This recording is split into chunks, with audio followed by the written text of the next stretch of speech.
So I'm just an idiotic, stupid dog. And I was wondering, I've got my own problems. I've got my own situation, which isn't so bright and cheery in the long term. I'm a 16-year-old dog at the very tippity end of his lifespan. I always gripe about the fact that dogs age 7 years for every 1 human year. It seems like a ripoff, especially because we don't get to go to heaven. Whatever.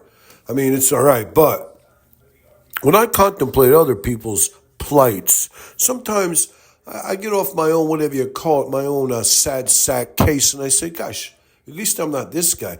Can you imagine if you're somebody like Pauly Shore and your whole career has been based on a bunch of mediocre crapola, but one of the dying, burning things you got in your body to do, one of your ultimate goals is to play in a biop or a bioc, whatever they call those things, a biographical documentary. It's a fake documentary. It's about the person biography-wise. And your sole driving goal in your life, creatively and professionally, is to get to play Richard Simmons because you're such a spitting image of Richard Simmons.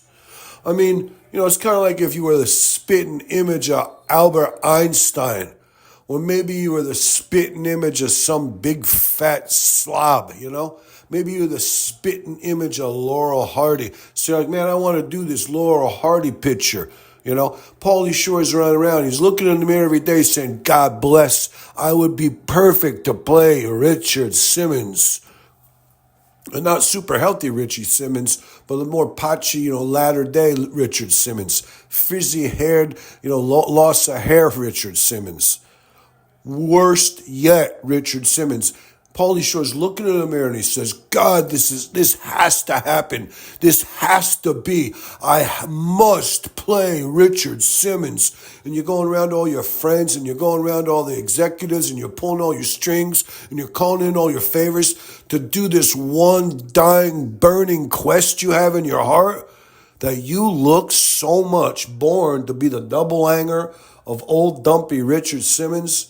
And you're dying. This is the perfect fit for you. This is your life's calling.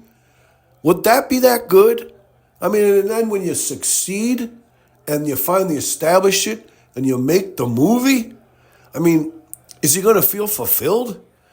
The guy who says, that my most burning, greatest thing is that I'm a spitting image of old dumpy Richard Simmons, and he proved it to the world? I mean, come on, I'm a stupid dog, but I just don't know.